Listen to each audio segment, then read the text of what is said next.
Kjo është sfida më e vështirë ujore, kalimi i Oqeanit Atlantik me shpejtësi të lartë.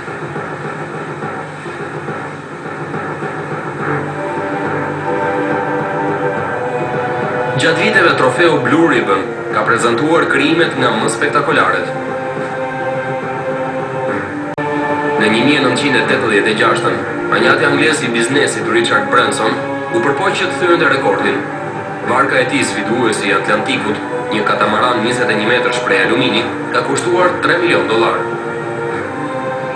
Pas një pritje të gjatë që oqeani të qetësoi, ekuipazhi prej 6 vetësh u nis nga Ambrose Light, New York.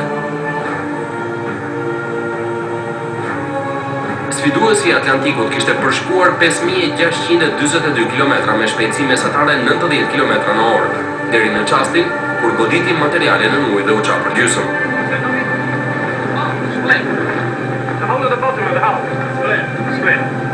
Varga u fundos vetëm 260 km larg destinacionit.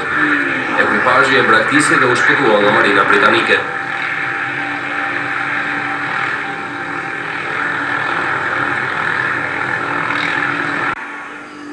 Fatkeqësia e sfiduesit të Atlantikut nuk e demoralizoi Richard Bransonin. Me një varg të re, ai bëri një përpjekje të dytë në Blue Ribbon. Sfiduesi i Atlantikut 2 u ndërtua me një përpikmëri lazeri pas një pune pa pushim. 11 muaj pas fundosjes së parë, Branson me 6 të tjerët e ekuipazhit ishin gati të provonin sërish. Këtë herë ndërtuan një varg me një trup të vetëm. 24 metra i gjatë dhe me material alumini, ky mjet novator lundrues kishte helika me 5 fletë, secila me palosje gjysmë rrethore. Qëllimi i kësaj dizenjeje ishte që të zvoglonte forcën e rezistencës së ujit edhe ta bënte timonin më të lehtë.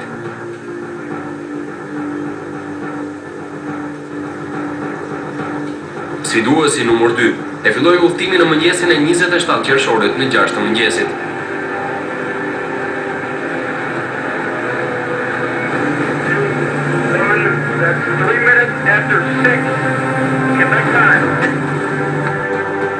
Një qendër e kontrollit në Londër monitoronte të dhënat ndërsa ekuipazhi u nis në ujërat e stuhishëm të Atlantikut Verior.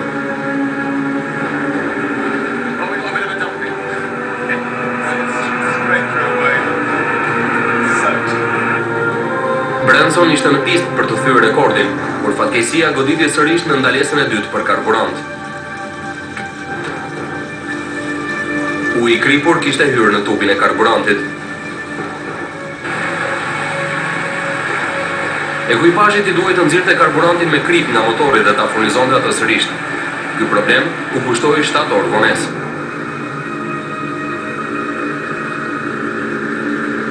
Varga vazhdoi udhëtimin.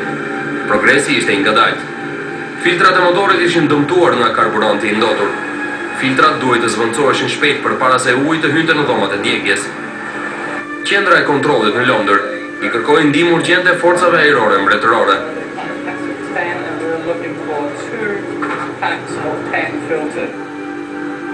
Brenda një ore, forcat ajrore i dërguan filtra të reja sfiduesit.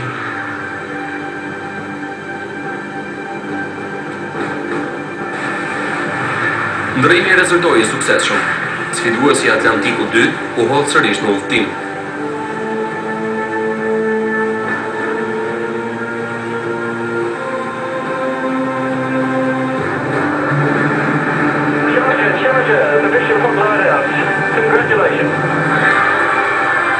Sfiduesi arriti shpejtësi mesatare 80 presje 61 km/h, duke thyer me 2 orë rekordin e vënë nga trageti i Shtetet e Bashkuara. Në 1989, rekordi u thye sërish nga amerikani Tom Gentry me varkën Shqiponja e Zezë. Ky katamaran 38 metrash me 11.500 kuaj fuqi e shkërmoqi rekordin e Bransonit.